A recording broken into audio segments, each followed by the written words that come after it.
there's a carb more deadly, more dangerous than actual sugar, okay, that you need to know about. And very unfortunately, you probably have been consuming this carb for a very long time without knowing it. And it's a little conflicting because it causes belly fat, diabetes, and gut inflammation, yet it's considered safe. How could that be? That doesn't make sense. This carbohydrate is not a sugar. It's not sweet, yet it behaves like sugar, not just behaves like sugar, but way worse than sugar on the glycemic index. So if we take a look at this little index, right, we have right here, table sugar, 65, right? And then we go up to 100. This is on the glycemic index. That's glucose, right? 100 is glucose, the same as white bread, other type of refined carbohydrates. And the reason why glucose is 100 and table sugar is 65 is because table sugar has glucose and fructose. And fructose is lower on the glycemic index. So it averages out to 65. But look at this, above glucose, 110 to 136. That's where this ingredient is. I want to see if you can guess what this is. Go ahead and comment down below. Okay, I'm going to give you some clues. It's in chips, it's in crackers, it's in bread, pasta, cereals, infant formulas, soups, pretty much all the dressings. It's in light beer. It's in energy drinks. It's in a lot of support products, especially if you're running long distance marathons. There's a certain carbohydrate that they give you to keep going. It's in a lot of the protein powders to help you supposedly build muscle mass. And these ingredients right here are very interesting because if you have less than 5 grams per serving size, you can make it 0 carbohydrates. I mean, that doesn't make sense. Like, how can you have something that is like 500 milligrams in that area and have it be 0 on the label? That is what's called a loophole that industry uses to put these carbohydrates in to make it seem like there's no sugar and no carbs. And so it's all about the serving size. If it's 0.5 grams, that's 500 milligrams. Like, how big is that? Well, think of a capsule of something that's roughly about 500 milligrams. It's in artificial sweeteners. It's also in many sugar-free products, right? For diabetics, which is legally correct because it's not classified as a sugar, even though it behaves like a sugar, but it's a carbohydrate. So they can actually claim it's sugar-free. What a scam. So here you are trying to lose weight and getting off sugar, and then you're consuming this thing that's worse than sugar. This could be a barrier. Oh, the seasoning mixes. They put this ingredient in a lot of the seasoning mixes. And the purpose of this video, once I reveal what this is to force you to start reading the ingredients, right? So you can avoid this ingredient because it's in so many different things. It's in a lot of your supplements. And you know what its main purpose is? It's a filler. I mean, I think it'd be better to fill it with sawdust than this ingredient. Okay, it's also in condiments.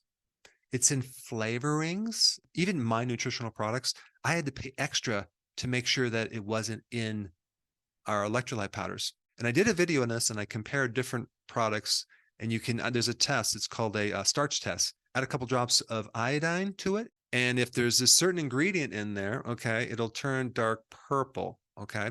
And if there's not, it'll stay kind of translucent yellow. But it can be classified as 0 sugars. Did you guess what it is yet? All right, this is what it is.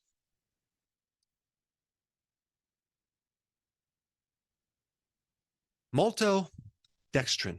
There's other names for maltodextrin too, like dextrin, modified food starch, glucose syrup, corn syrup.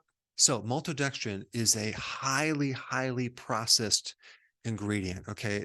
They maybe start with GMO corn, and then they refine it, and then they add an acid to it.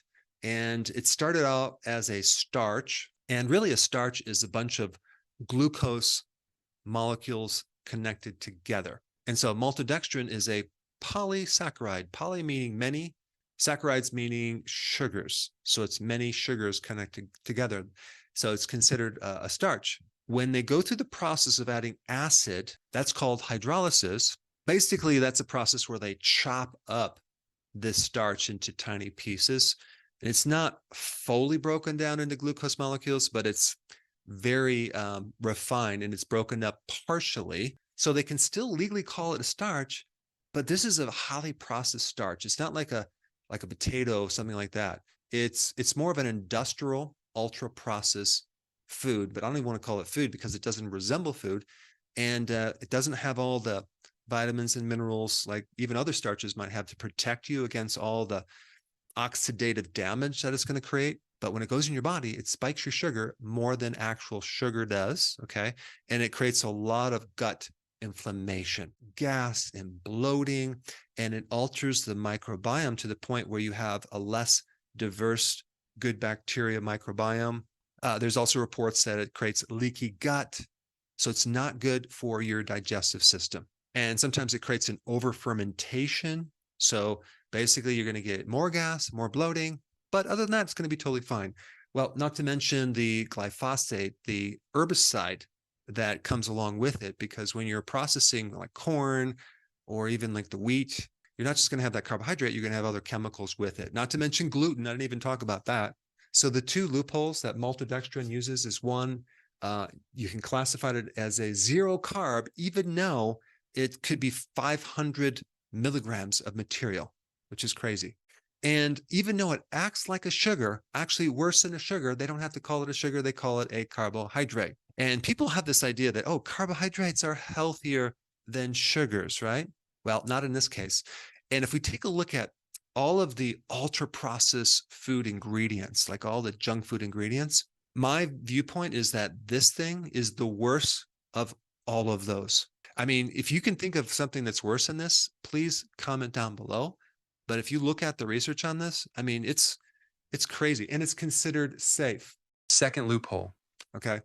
GRAS. This is a way to bypass the FDA, so they don't have to go through all this process of getting it approved. They can just basically claim that it's safe and submit the form, and presto, it's safe because industry says it's safe. This is how they get a lot of toxic chemicals into the environment as well. They call it generally recognized as safe. So anytime you see that, that is not by the FDA. That is by industry.